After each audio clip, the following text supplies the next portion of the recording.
Hello Aquarius, Summer Rising and Venus Signs. Kamusta kayo? Sana po nasa mabuti kayong kalagayan. Welcome back po sa Star Tarot. Kung bago kayo dito, welcome din po kayo. Please subscribe, like, share my videos, and leave me a comment kung nakaresonate kayo. Thank you. Tignan natin kung ano yung mga messages para sa'yo ngayon. Aquarius, first message, new career. Wow, napakaganda. Diba? You are going to enter a new career path. You're going to embrace a change, no, sa inyong karera. Kaya, congrats and good luck. What else? We have pathway. Wow. You know what? Baka yung new career na to, baka ito yung dadat na ninyo doon, no? Baka galing na kayo rito, 'di ba? At yung dadat na ninyo dito, baka ito na yung minimithi ninyong bagong karera. Possible 'yon, no? Or pwede rin naman na you're going to start treading this new path na kung saan, 'di ba, papunta kayo doon sa inyong pinapangarap, kung ano man 'yan ine-envision ninyo for yourself.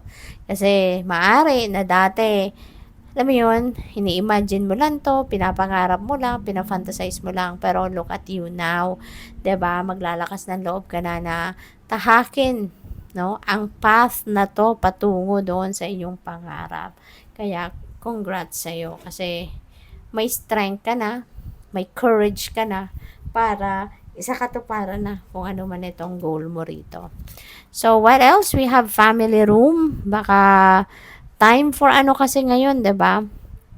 Time for celebration, time for bonding with family members. Kaya baka yung family room na to, pwedeng dito kayo magbabonding, no? Baka may pa-party yung pamilya, reunion, or baka mayroong mga importanteng pag-uusap, mayroong importanteng meeting, di ba? Maaaring ganon. No? Siguro may pagtitipon ng pamilya because parang pwedeng may important announcement. Baka ito, yung new career ninyo, di ba? Baka i-announce mo yan. Pwedeng ganon. Or baka merong mamamanhikan, di ba? Meron ng kasalang magaganap soon, kaya yun ang pag-uusapan. So, that's possible. So, look at this. Diba? Speaking of kasalan, so, ito na nga, hindi ba?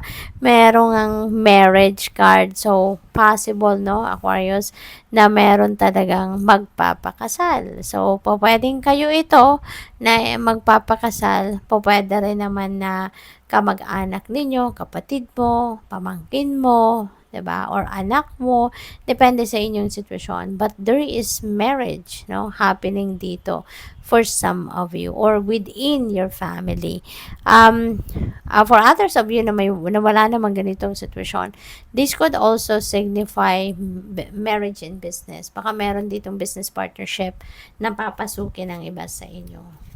So, what else? We have wealthy man. Baka ito yung, kung kayo ang magpapakasal, baka ito yung mapapangasawa ninyo, si wealthy man, diba? So, pwede rin naman na kung hindi siya, 'di ba? Kung hindi kayo ikakasal, hindi ito yung jowa ninyo.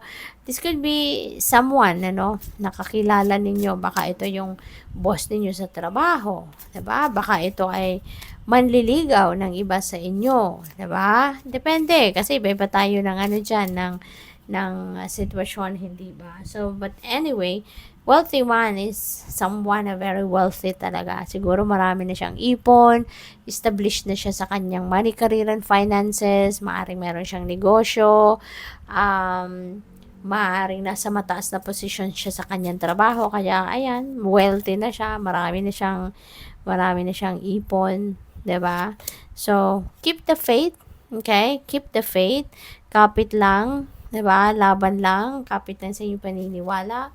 Kasi kung ano man ang pinapaniwalaan natin, hindi ba? Yun na ang nangyayari sa buhay natin. So, have faith. 'Di ba? Have faith na ikaw, deserve mo yung tagumpay. Have faith na deserve mo yung maging masaya ka. And eventually, that is what's going to manifest in your life. Alright? So, what else? We have heavenly signs, Aquarius. Maaari na meron kayong mga signs, symbols, synchronicities, omens na po pwedeng makikita soon at yan ay maaring sagot sa iyong mga dasal. Maaring humihingi ka ng confirmation, humihingi ka ng sign, regarding kung ano man ang idinedasal mo, ano man ang itinatanong mo sa universe. So, maybe, no? Meron ditong mga dadating sa'yo, no? Something is going to show up sa buhay ninyo na maaring yan ang magpapalinaw ng inyong isipan, maaring yan ang magiging gabay mo sa kung ano man ang desisyon na gagawin mo. So, pay attention to those heavenly signs kasi maaring ito na yung sagot, no, sa inyong dasal, okay? Sa inyong tanong. So, we have, wow, great fortune. Ang swerte ninyo, laki-laking swerte nito. Hindi lang pati siya good fortune, kundi great fortune. So, this is massive, this is bongga, this is malaki, no? This is huge, no? Na swerteng paparating sa'yo, Aquarius. So, this is really, really, really beautiful.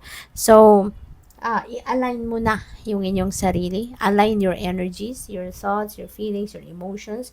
Align them with this great fortune energy para mahatak mo talaga to into your life. Okay? Para mabalot ka na ng swerte. Hindi lang ito swerte sa isang bagay, di ba? This could be swerte in your money, in your career, your finances in general, sa mga relationship mo, paghahanap ng trabaho, pagsisimula ng karera. This is swerte. No? This could be swerte in any area of life. Yeah, good luck. Thank you for watching. Love and light. Namaste.